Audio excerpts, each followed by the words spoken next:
କୋଉ କୋଉ ପାଦ ଧୂଳି ଘରେ ପଡ଼ିଲେ ଧନୀ ଥିଲେ ବି କାଙ୍ଗାଳ ହବ। ପ୍ରଥମ କଣ? ଅଜା ରଜ। ଅଜା ମାନେ ଛେଳି। ଆପଣ ମାନେ ଯାହା ପାଳନ୍ତୁ ଆଜ୍ଞା ମନା ନାହିଁ, ଛେଳି କେବେ ରଖିବେନି। ଯଦି ଛେଳି ଅଛି ଘରେ ଥାଉ ଆଜ୍ଞା, କିନ୍ତୁ ଆପଣଙ୍କ ଘର ଭିତରକୁ ଯେମିତି ଛେଳି ନ ପଶେ।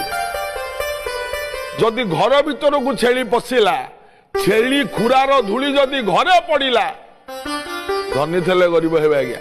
ହଁ, ଅଜାଙ୍ଗ ରଜ, ଖର ମାନେ ଘୁଷୁରୀ ଆଜ୍ଞା। କୌଣସି ଘୁଷୁରୀ ଯେମିତି ଘରେ ନ ପଶେ, ମନେ ରଖିଥିବେ କଥା। ଘୁଷୁରୀ ଘରେ ପଶିଲେ କ୍ଷତିକାରକ ହେଇଥାଏ।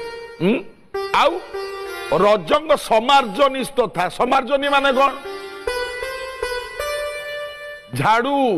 ଯେତିକି ବାପା ମା ମାନେ ଅଛ, ଝାଡୁ। ଘର ଯେତେବେଳେ ଝାଡୁରେ ଓଳଉଛ